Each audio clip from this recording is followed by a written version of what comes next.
Buenos días, buenas tardes, buenas noches. En este video vamos a dar toda la información y hacer un breve análisis de lo que fue la victoria de River ayer por la tarde-noche sobre Lanús 1-0 en el Estadio Monumental. Un encuentro en el cual el equipo de Marcelo Gallardo no jugó del todo bien, pero quizás a diferencia de lo que había sido el partido del miércoles ante Godoy Cruz, por lo menos pudo generar más situaciones de gol, porque como ya venía diciendo, River anteriormente era el equipo del fútbol argentino que más posición de la pelota tenía, pero que en base a esa tenencia de balón era el que menos oportunidades generaba de cara al arco rival.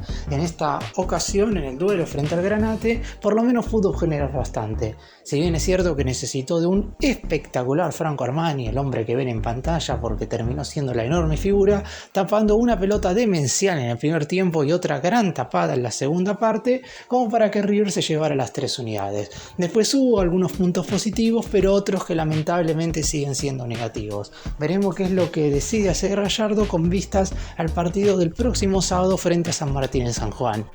Además estaremos hablando del octavo refuerzo de River porque finalmente se cerró la negociación con el Krasnodar de Rusia para adquirir a Kevin Castaño. ¡Empecemos! Voy a comenzar como hago siempre haciendo el uno por uno de los jugadores que arrancaron el partido de ayer como titulares y de aquellos que posteriormente ingresaron en el segundo tiempo. Comienzo con el arquero porque es el más fácil de analizar. El Pulpo tuvo un rendimiento subliminal. La realidad es que parecía imbatible. Ya lleva 5 cotejos consecutivos sin que le conviertan goles. Solamente en la primera jornada Platense le marcó 1 y de hecho fue por propio error de él. Si él no se hubiera equivocado, quizás hoy estaríamos hablando de que River no tendría goles en contra en las primeras 6 jornadas de este torneo de apertura. Pero volviendo a lo que fue su actuación frente a Lanús, 2 atajadas, una en el primer tiempo y una en el segundo, hicieron que River se llevara los 3 puntos del Monumental. La línea de 4 defensores estuvo conformada en esta oportunidad por Gonzalo Montiel en el lateral derecho, correcto partido del marcador de punta diestro. Después nos quedará la duda de por qué no pateó el penal él, teniendo en cuenta que tiene un 100% de efectividad a la hora de ejecutar desde los 12 pasos, pero aún así terminó redondeando un buen partido. Quizás no siendo la enorme figura como en otras oportunidades, pero Montiel siempre termina cumpliendo. La dupla de centrales en esta oportunidad fue Pesela con Martínez Cuarta. En los últimos 3 partidos Gallardo ha utilizado a los 3 zagueros que normalmente uno cree que va a usar durante el año. Contra Independiente jugaron Martínez Cuarta y Pablo Díaz, contra Godoy Cruz jugaron Pesela y Pablo Díaz y en esta oportunidad jugaron Pesela y Martínez Cuarta. En el caso de Pesela venían redondeando un gran partido hasta la última jugada del duelo donde pierde con Canelo y casi termina Lanús empatando el encuentro, cosa que no sucedió gracias a la gran atajada de Armani. Martínez Cuarta tuvo una salida de Barnum correcta, sin embargo perdió en algunos duelos individuales, terminó igual redondeando un aceptable partido, pero se espera obviamente muchísimo más de él. El que sí estuvo verdaderamente flojo fue Marcos Acuña.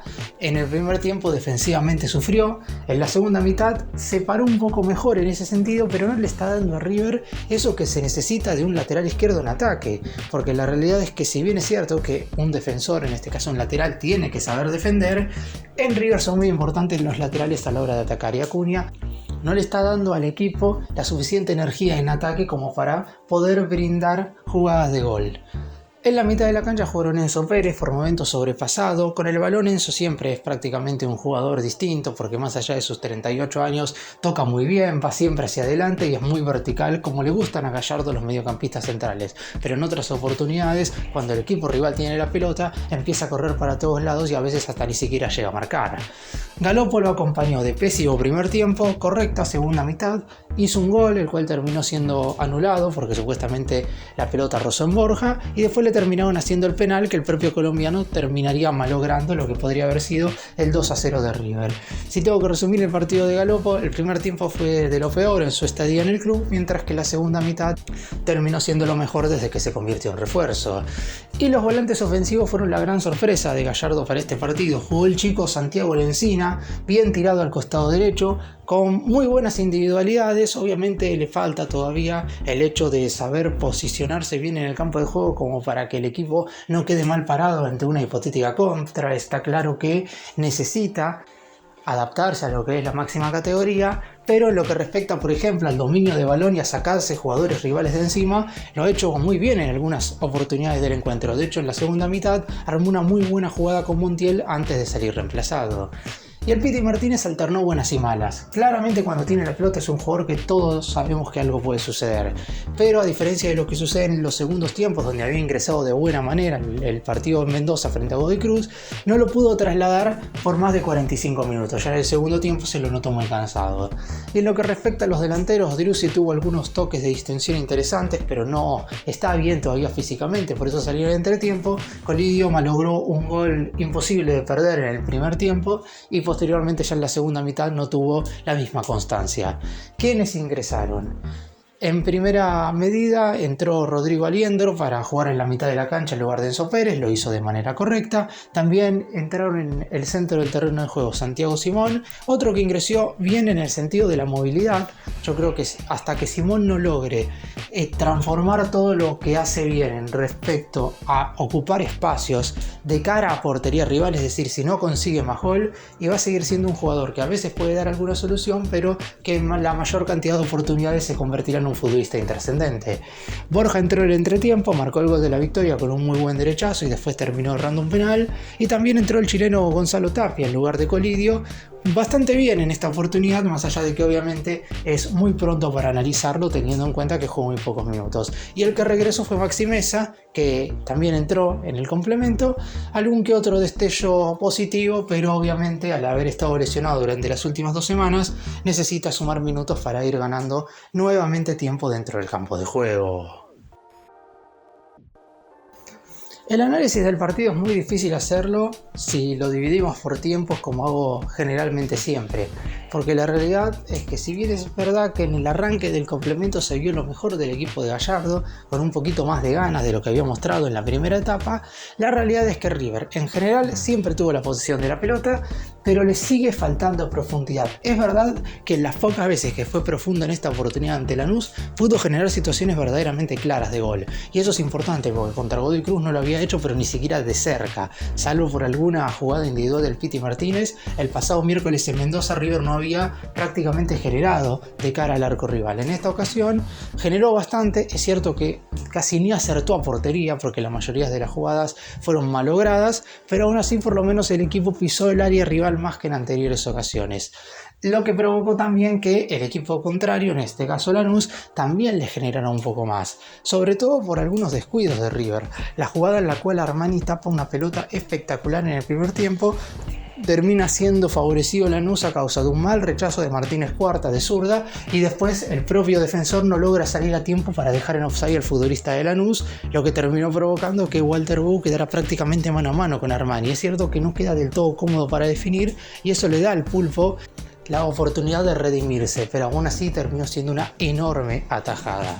El primer tiempo terminó 0-0 con un River con muchísima posesión de la pelota, pero sin saber qué hacer con ella, a menos que la agarrara el Piti Martínez o que Driussi en alguna que otra ocasión pudiera dejar libre a algún futbolista, pero después de eso poco más. Montiel no pasó tanto en esa primera mitad y lo de Acuña ni siquiera vale la pena mencionarlo.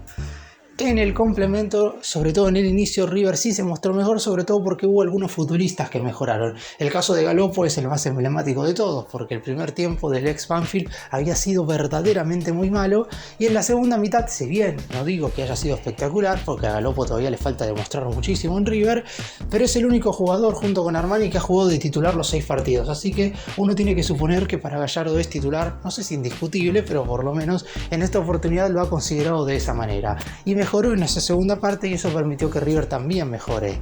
El gol de Borja, que ya había ingresado por Driussi, hizo que River se pusiera 1-0, pero no cambió mucho el trámite del partido, porque Lanús con algunos embistes seguía generando, no sé si peligro puntualmente, porque las jugadas de Lanús fueron pocas pero muy claras, mientras que River tuvo mayor constancia pero no lograba acertar a portería. Esto quiere decir que hoy por hoy a River, si bien le sigue faltando generación de juego, por lo menos en este partido tenía que ser un poco más claro a la hora de profundizar cada uno de los ataques. Llegarían las jugadas finales de Lanús como para que el pulpo se volviera a lucir, y después de esas atajadas de Armani ya solo quedaba festejar el triunfo por 1-0. River con esta victoria alcanza las 12 unidades en la zona B de este torneo apertura de la Liga Profesional del Fútbol Argentino.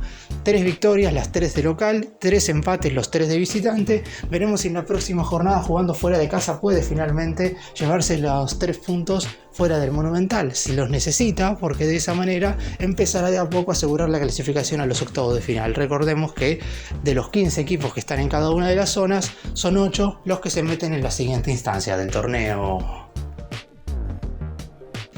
Y finalmente se cerró la llegada del colombiano Kevin Castaño.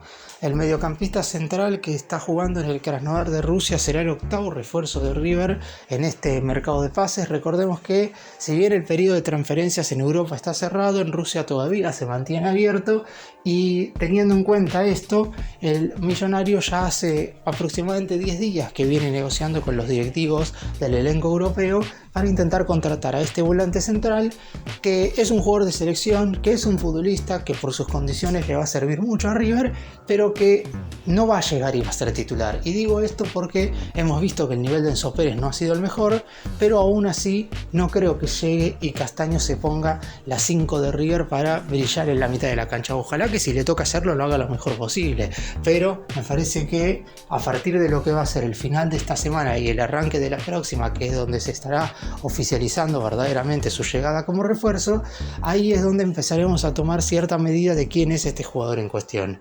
Por lo pronto, la cifra que va a pagar River es verdaderamente muy alta, alrededor de 9 millones de euros, 7 millones y medio en lo que respecta al pago del futbolista, y después 1,5 millones más por bonos y objetivos que la mayoría son cumplibles de acá a 2 temporadas. Después habrá que ver por cuánto firmará su vínculo, pero uno cree que será por alrededor de 4 o 5 temporadas, y finalmente Gallardo tendrá a su octavo nuevo jugador en lo que ha sido este mercado de pases. Hay que tener en cuenta que River tiene 3 cupos hasta ahora libres, los 2 por haber vendido a Pablo Solari y Agustín Santana una vez ya estaba cerrado el mercado de pases en Argentina, y el tercero es por la lamentable grave lesión que sufrió Agustín Roberto vistiendo la camiseta de la selección argentina sub-20 en el campeonato sudamericano.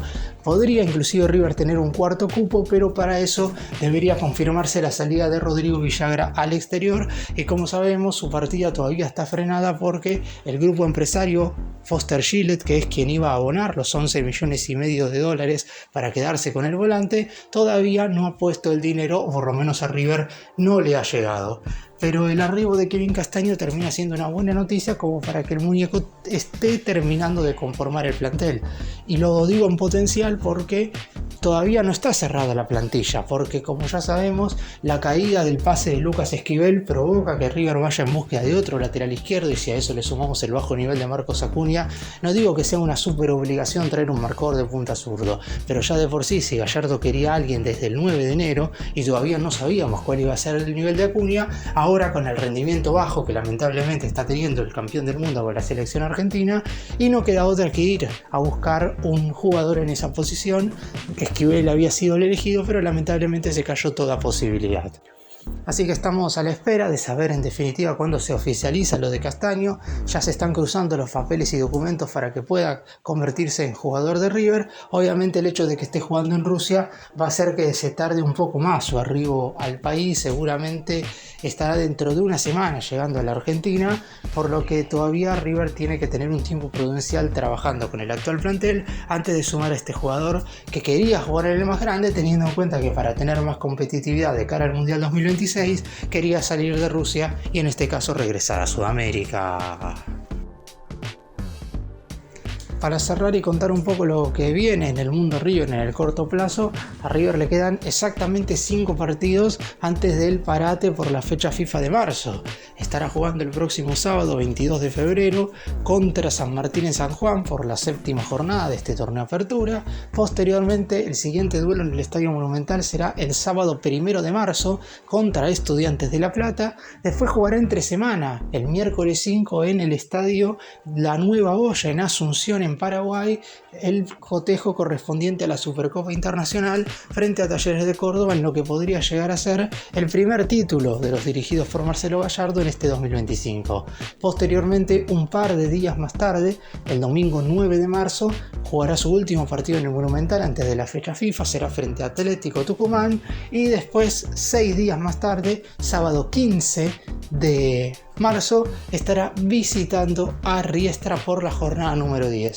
Una vez finalice ese partido, quedarán tan solo 6 encuentros correspondientes a la primera instancia del torneo Apertura antes de que comiencen las fases eliminatorias. Gracias por mirarnos, suscríbanse, nos vemos en el próximo video.